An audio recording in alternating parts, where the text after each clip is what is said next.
گناہوں سے مجھ کو بچایا الہی، بری عادتیں بھی چھڑایا الہی، بری عادتیں بھی چھڑایا الہی۔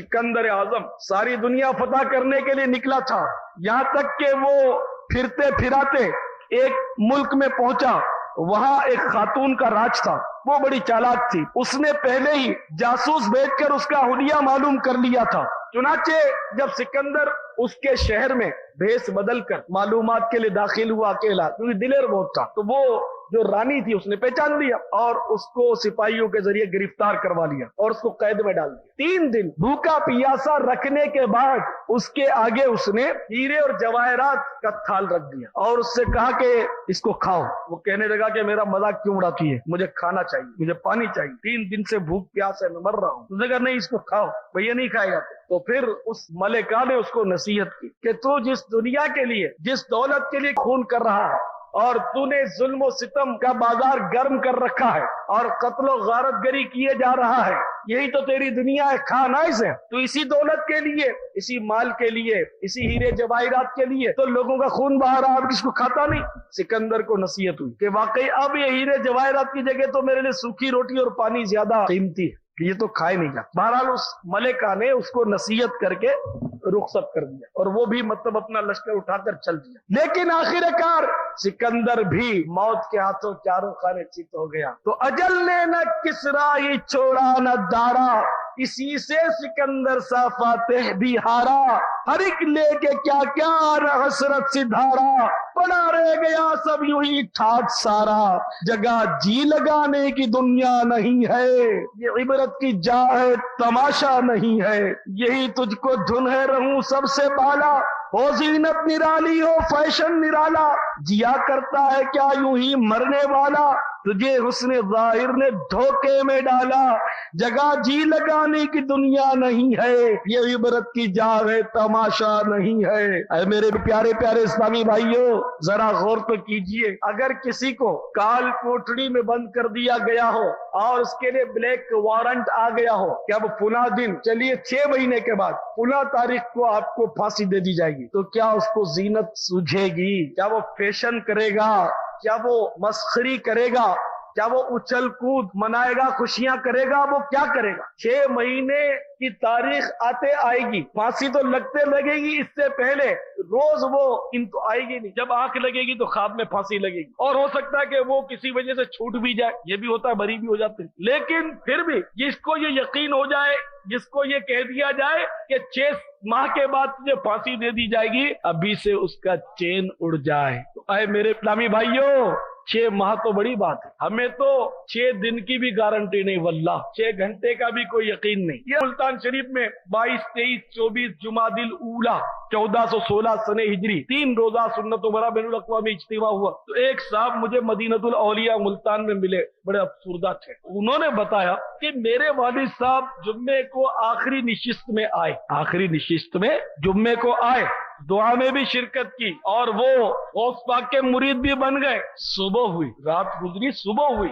وہ کچھ بھی بیمار نہیں تھے کہ اچانک ہارٹ فیل ہو گئے۔ چلیے میں نے ان کو ڈھارس دی کہ بھائی یہ تو ان کی خوش نصیبی تھی کہ وہ سنتوں بھرے اجتماع میں آئے، توبہ کی اور غوث پاک کے مرید بھی بن گئے، ورنہ لوگ تو سوچتے رہتے ہیں کہ ہم دیکھیں گے سوچیں گے، وہ غوث پاک کے مرید بھی ہو گئے، اور چلیے صبح فوت ہو گئے، وہ تو ان کا وقت مقرر تھا، ورنہ رات کو فلم دیکھ کر بھی تو لوگ مرتے ہیں، پولیس کی گولی کا نشانہ بھی تو بنتے ہیں، طرح طرح سے لوگ مرتے ہیں۔ تمہارے والد کو خوش نصیب تو کہنا پڑے گا کہ ابھی رات توبہ کی ہے، غوث پاک کی غلامی کا قلادہ گلے میں پہنا ہے، صبح ہارٹ فیل ہوئے، اور رات سوئے ہوں گے، اور سونے میں تو ویسے ہی قلم رکا رہتا ہے، سونے میں گناہ تو نہیں لکھا جاتا۔ تو بہرحال یہ کہ अर्ज करने का मकसद ये कि कोई गारंटी नहीं कि कितनी देर हम जिंदा रहेंगे। तो बड़े बड़े प्लान बनाते हैं, मतलब ये कि मंसूबे बांधते हैं और बोलते हैं कि अभी तो जिंदगी पड़ी है, ये भी कर लेंगे, वो भी कर लेंगे, यूं भी कर लेंगे, वो भी कर लेंगे। ठीक है, हम दाढ़ी भी रख लेंगे, अभी जरा हमारा ये मसला हल हो जाए, जरा वो मकसद पूरा हो जाए, जरा मेरा कर्जा उतर जाए, जरा मेरी वो मुश्किल आसान हो जाए तो मैं नमाज भी शुरू कर दूंगा, बस जरा यूं हो जाए तो मैं आपके साथ सुन्नतों की तरबियत के मदनी काफिले में सफर किया करूंगा, मैं बाकायदा आपके दावत इस्लामी के इज्तिमा में भी हाजिरियां दिया करूंगा, जरा मेरी वो बात पूरी हो जाए। अभी तो फुर्सत नहीं मिलती। मगर मौत न फुर्सत देखती है, न मसरूफियत, न ईद देखती है, न शबे बराअत। जब वक्त पूरा हो जाता है, एक लम्हे की ताखीर किए बगैर आकर दबोच लेती है। तो यही तुझको दुन्हे रहूं सबसे बाला, हो जीनत निराली, हो फैशन निराला, जिया करता है क्या यूं ही मरने वाला, तुझे हुस्ने वाहिर ने धोखे में डाला, जगह जी लगाने की दुनिया नहीं है, ये इबरत की जा है, तमाशा नहीं है। वो है ऐशो इशरत का कोई महल भी, जहां ताक में हर घड़ी हो अजल भी, बस अब अपने इस जहल से तू निकल भी, ये तर्ज़े मईशत अब अपना बदल भी, जगह जी लगाने की दुनिया नहीं है, ये इबरत की जा है, तमाशा नहीं है। ये दुनिया है फानी है महबूब तुझको, हुई आह क्या चीज मरगूब तुझको, नहीं अक्ल इतनी भी नादान तुझको, समझ लेना अब चाहिए खूब तुझको, जगह जी लगाने की दुनिया नहीं है, ये इबरत की जा है, तमाशा नहीं है। सैयदना उमर बिन अब्दुल अजीज रज़ी अल्लाह तआला अन्हु रोजाना रात को उलमा हज़रात को जमा करते और उनसे मौत का बयान सुनते और फिर खूब रोते जैसे जनाजा सामने रखा हुआ है। ये हजरात इतने खौफे खुदा वाले थे, तो ये भी दुनिया से रुखसत तो हो गए, अपने मज़ारों में क्या क्या मजे लूट रहे होंगे, और दुनिया में जिन्होंने रंगरलियां मनाई वो भी तो दुनिया से चले गए। अब पता नहीं उनके साथ कब्रों में क्या हो रहा होगा, कि कब्र किसी के लिए जन्नत का बाग है तो किसी के लिए दोज़ख का गड़ा।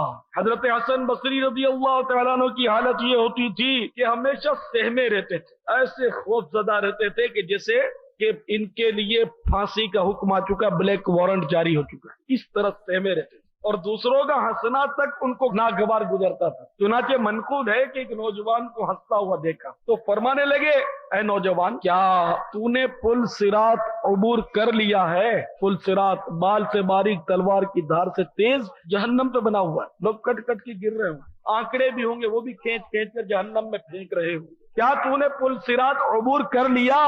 अर्ज किया नहीं। फरमाया, क्या तेरे हक में ये फैसला हो गया कि तू दोज़ख में नहीं बल्कि जन्नत में जाएगा?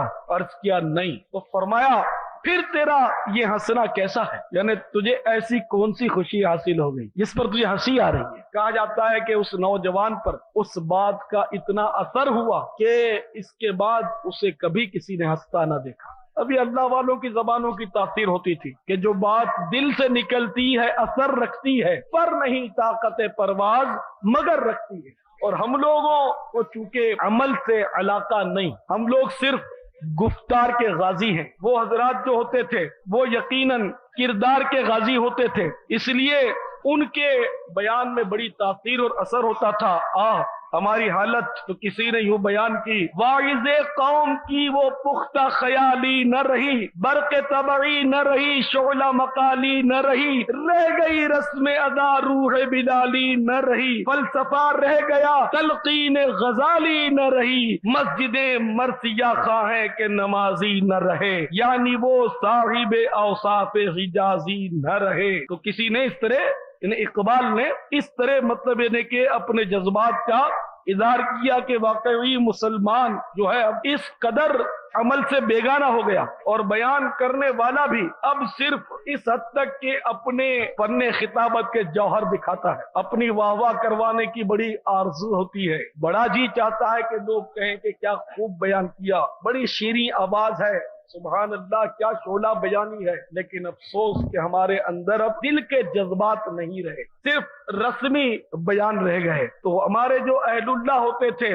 उनका जो मामला था वो रस्मी नहीं था। उनके दिलों के अंदर, तह के अंदर खौफ खुदा रासिख हुआ करता था और इसी वजह से उनका यह हाल होता था और उनकी जबान में तासीर होती थी, उनकी नजर में असर होता था कि बाद औकात वो निगाह ही निगाह में न जाने क्या कुछ पिला देते थे और तड़पा कर रख देते थे। सल्लु अलल हबीब सल्लल्लाहु तआला अला मुहम्मद। आहों से मुझको बचाया इलाही, बुरी आदतें भी छुड़ाया इलाही, बुरी आदतें भी छुड़ाया